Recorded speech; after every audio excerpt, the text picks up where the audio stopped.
Oke, halo semuanya. Di video ini kita akan membuat program penjualan barang menggunakan C++. Jadi tampilannya seperti ini. Di sini kita menginputkan nama barang, harga, dan juga jumlah. Dan di bawahnya kita menampilkan sebuah tabel yang isinya adalah barang-barang yang dibeli.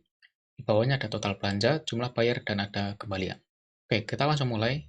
Di sini kita perlu 3 library. Yang pertama IO manipulator, yang kedua adalah IO stream, yang ketiga adalah string. Nah, di sini kita akan membuat struct, yaitu struct barang. Di sini kita berikan variabel untuk struct barang.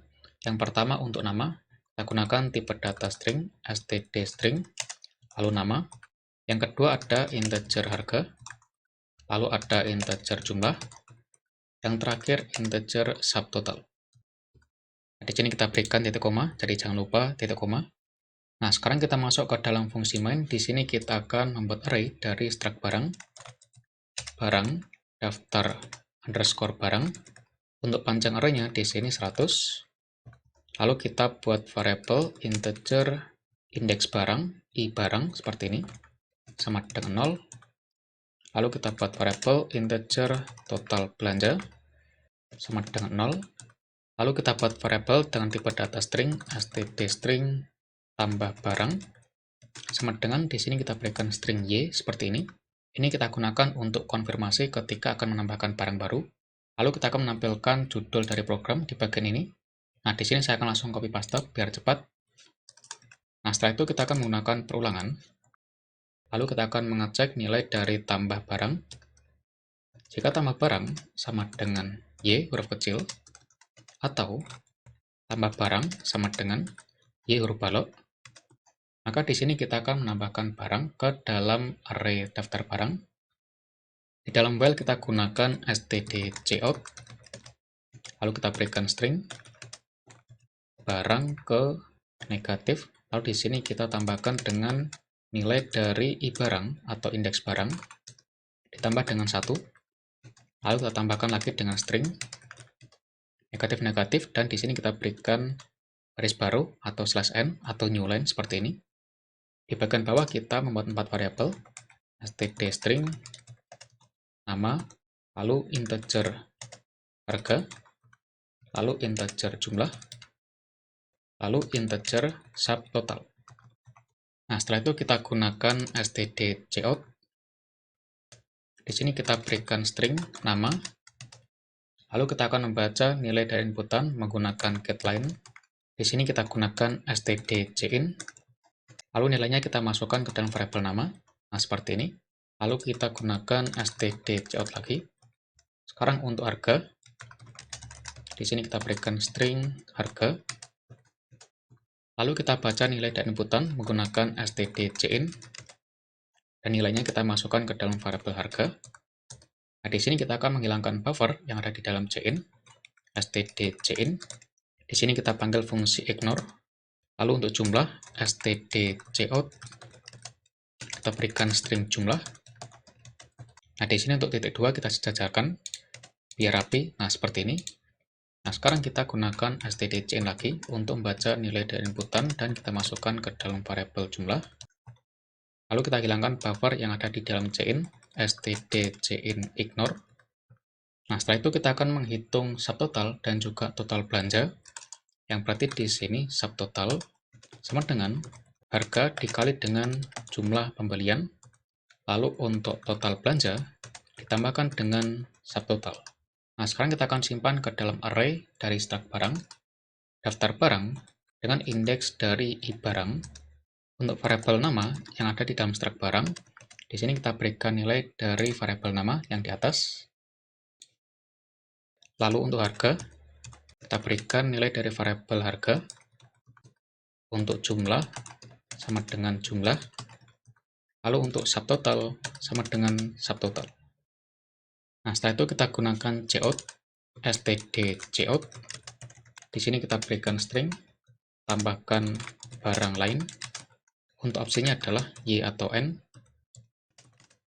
Di sini kita gunakan getLine. Lalu kita berikan std_cin, dan untuk nilainya kita simpan ke dalam variabel tambah barang. Di bagian bawah di sini untuk i barang atau indeks barang kita tambahkan dengan 1. Atau kita bisa tulis i barang seperti ini. Nah, sekarang setelah perulangan, di sini kita akan menampilkan barang yang dibeli dalam bentuk tabel. Yang pertama kita akan menampilkan header dari tabel seperti ini. Lalu kita gunakan perulangan for integer i sama dengan 0. Untuk kondisinya i kurang dari i barang, lalu nilai i bertambah. Nah, di sini kita gunakan std_cout. Lalu kita berikan string, pipeline, lalu spasi. Untuk kolom nomor kita gunakan panjang karakter 4. Di sini kita gunakan std setWidth setW 4 seperti ini. Lalu kita akan mengatur menjadi rata kanan std right. Nah, di sini kita format untuk nilai i ditambahkan dengan 1. Lalu kita tambahkan dengan string lagi. Di sini kita berikan pipeline seperti ini. Lanjut sekarang untuk yang kolom nama barang. Di sini kita gunakan panjang karakter 13 std setWidth 13. Lalu kita gunakan std left yang berarti rata kiri, dan kita berikan nilai untuk daftar barang pada indeks i dengan variabel nama seperti ini. Lalu kita tambahkan string pipeline. Nah, sekarang untuk harga, di sini kita akan mengatur panjang karakter 7, std setWidth 7, lalu kita gunakan rata kanan, std right. Di sini kita berikan nilai daftar barang indeks i untuk variabel harga. Kita berikan string pipeline. Lalu sekarang untuk jumlah, std setWidth 6, kita gunakan rata kanan, std right. Lalu kita berikan nilai daftar barang indeks i dengan variabel jumlah. Kita berikan string pipeline. Nah, sekarang untuk yang subtotal, std setWidth 10, kita gunakan std right, rata kanan. Lalu daftar barang dengan variabel subtotal. Nah, di sini kita tambahkan string pipeline, lalu /n seperti ini. Di bagian bawah setelah perulangan, di sini kita akan menampilkan garis pembatas menggunakan std_cout. Lalu kita tampilkan total belanja, std_cout. Kita berikan string total belanja. Di sini kita mengambil nilai dari variabel total belanja. Lalu kita tambahkan string /n seperti ini. Di bawahnya kita buat dua variabel, integer jumlah dibayar, lalu kembalian. Nah, sekarang kita gunakan std_cout. Kita tampilkan tulisan jumlah bayar. Nah, seperti ini. Di bawahnya kita gunakan std_cin. Kita masukkan nilainya ke dalam variabel jumlah dibayar atau jumlah bayar. Yang berarti untuk nilai kembalian sama dengan jumlah bayar dikurangi dengan total belanja. Yang terakhir kita tampilkan kembalian, kita gunakan std_cout. Kita berikan string kembalian. Di sini kita ambil variabel kembalian dan kita tambahkan dengan string /n seperti ini. Sekarang kita akan coba jalankan C++ main.c++. Di sini kita outputkan ke dalam main. Sekarang kita coba jalankan. Toko ABC, nama barang yang pertama, misalnya Indomie, harga 3.000, jumlah misalnya 10, tambahkan barang yang lain, yes. Oke, sekarang barang yang kedua, misalnya kopi, untuk jumlah misalnya 15, tambahkan barang yang lain, no. Di sini sudah muncul tabel dan sekarang kita menginputkan jumlah bayar. Untuk total belanja adalah 52.500, jumlah bayar misalnya 100.000, dan kembalinya adalah 47.500.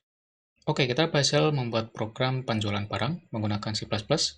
Mungkin cukup sekian, dan kita akan jumpa lagi pada video berikutnya.